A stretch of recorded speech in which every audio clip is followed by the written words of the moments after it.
Hi, and welcome to Career Advising and Professional Development's Career Toolkit series. I'll be sharing tips and resources on how you can create or improve your 30 to 60 second elevator pitch introduction, which you can use in career fairs, professional meetings, networking events, and interviews. This session includes content and an activity to help you create your pitch. After watching this video, you'll feel more confident about making a lasting impression with professional connections. Outside of the Career Toolkit series, CAPD Career Services staff are all able to support you with a variety of career-related questions. You can schedule an appointment on Handshake with a CAPD staff member to review your resume and cover letter, whether that's for academia or industry. You can talk about how to navigate career decisions like your choice of major and going to grad school. You can seek advice on the internship and job search and prepare for interviewing and networking conversations. You can also talk about how to understand job offers and negotiations. You can explore our website, which is capd.mit.edu, for career resources. To schedule an appointment, click on Career Center in Handshake. There you will see a button for appointments and can schedule a new appointment. You will select the type of appointment you need and can see available time spots. Appointments vary in length, but most are between 30 minutes to an hour to accommodate your schedule, and appointments are also offered year-round. If you have an urgent need or do not find a time that works for your schedule, email capd@mit.edu to find possible options. Moving into the elevator pitch content, we are going to first review what an elevator pitch is. This is your professional introduction, so one that you can use with employers or any other professional connections that you network with. And this introduction will highlight your background, your experiences, accomplishments, and your interests. You can use an elevator pitch at career fairs, and you can also use your pitch in interviews, at networking events, and in professional writing, like in emails, cover letters, and on LinkedIn. When creating your pitch, there are a few factors to keep in mind, and there's some key information to include. First, you want to think about your goals for the pitch. While your introduction will be similar in many situations, it should be tailored to your audience. This means that you will have a slightly different pitch for each person you speak with. Therefore, you want to consider what is most important for you to convey to the person you are talking to in that specific situation. What impression do you want to leave them with? After considering the goals of your pitch, you'll narrow down the information to include details such as what you do. So this can be what you're studying, researching, or relevant activities and student groups you're involved in. Your past experiences, and this will be something relevant to the listener. So in some situations, this will include your research. In other situations, this might include your personal projects or your volunteer opportunities. And finally, you'll include your strengths and skills, especially ones that would be interesting to the listener. To wrap up your introduction, you'll want to ask a question to engage the listener and start a conversation. The best questions allow you to learn new information about the person, their company, or the industry. Let's take a look at a couple of elevator pitch examples. Our first example is from an undergrad, and for the beginning, it says, "Hi, my name is Zoe Ali, and I am a junior studying material science and engineering with a minor in computer science." To bring in their past experiences, they say, "Last summer, I interned at 3M working on a project with a team assessing the heat resistance of a new plastics product." And to bring in their skills and strengths, this student said, "I was able to use my skills in software engineering to analyze past product failures and predict upcoming product failures. While I am knowledgeable in statistical applications, I also have a strong background and interest in metals, energy, and manufacturing. It's definitely been reassuring to see Boeing's commitment to those areas in the last few years." And to wrap up their pitch, they engaged the listener by asking, What are the most collaborative projects that interns typically work on at Boeing? Now let's look at a grad student example, which reads, I'm a molecular biologist with specialization in microbiology and biochemistry. I have worked in several labs where my team and I examined how DNA-damaging agents alter the mitochondrial metabolism and DNA of cells. I am passionate about learning new scientific skills and am an enthusiastic team player. I have experience in managing multiple projects simultaneously and believe I'm an effective communicator that can explain complex biological concepts to audiences with varied expertise. I'm excited to learn more about the research your team is doing. Could you tell me more about your current project? Coming up with your pitch takes time, and I'm sure these students went through several iterations before creating these end products. Creating your pitch is an ongoing process, and it will change as you get new experiences and talk to different audiences.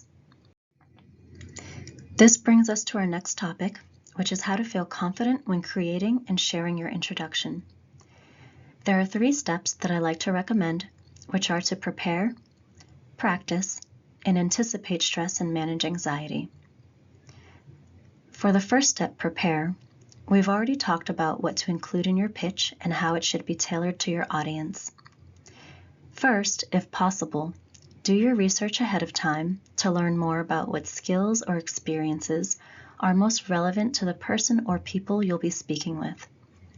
For example, if you'll be attending a conference around a certain topic, such as a sustainability conference, you'll include details about your past experiences in sustainability research, internships, student groups, projects, or volunteer opportunities in your pitch.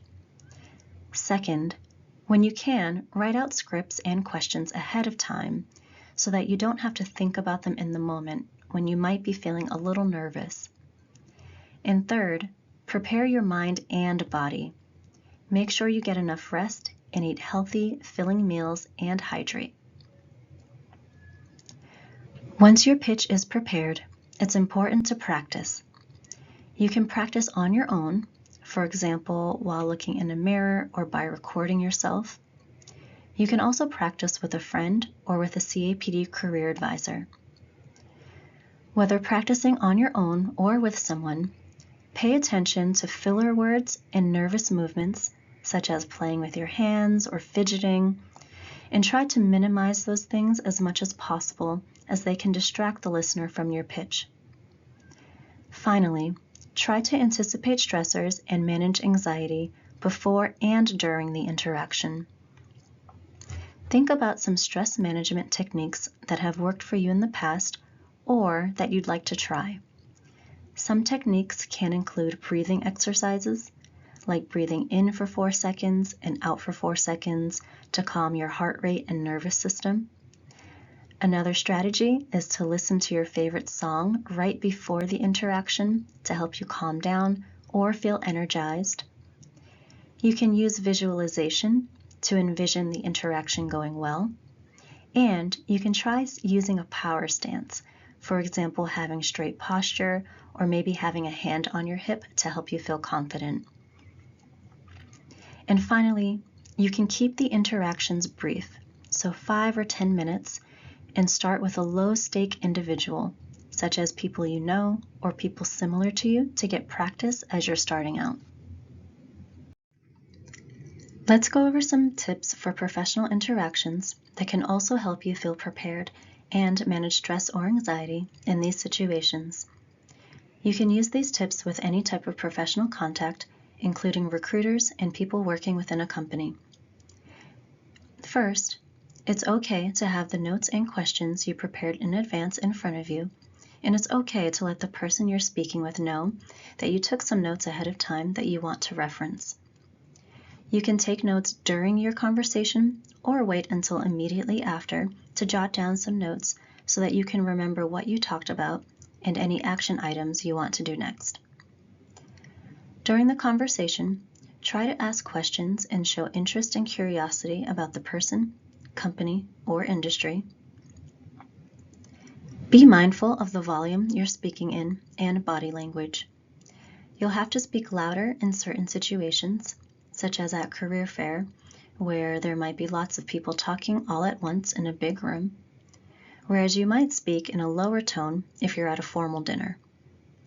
In terms of body language, try to have straight posture and try not to fidget with your hands, hair, clothing, or shuffle back and forth too much. It can also be helpful to have a way to end the conversation so that you can comfortably exit when you're ready without having to think of something to say in the moment. Consider preparing a few wrap-up phrases like, "Well, I don't want to hold you up too long from the rest of the event. Thank you for speaking with me, and I hope you enjoy the rest of the event." Another example is, "I've enjoyed this conversation, and it would be great to keep in touch. Could I add you on LinkedIn before we wrap up?" Notice that I ended that second example by asking to add the person on LinkedIn. As you end the conversation, ask for their email or to add them on LinkedIn if you'd like to stay in touch with them.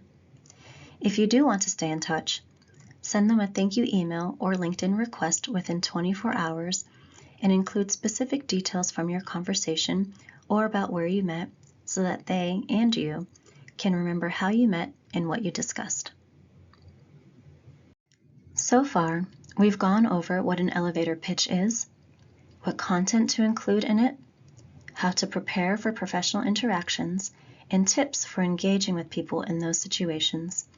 You're now ready to prepare or work on your own pitch. Use the outline on the slide to create or update your pitch, which will include your greeting, what you currently do, your past experiences, and your accomplishments, strengths, and skills. Include a description of what you are seeking and end with a question to engage the listener. In addition to using the outline on the previous slide, you can also use these resources available through CAPD, which include a resource on developing your elevator pitch with examples for grad students and postdocs, and a 60-second Mad Lib introduction worksheet. Thank you for watching, and I hope you feel prepared to create or update your pitch. Set up an appointment with a CAPD career advisor if you'd like feedback or the chance to practice your pitch.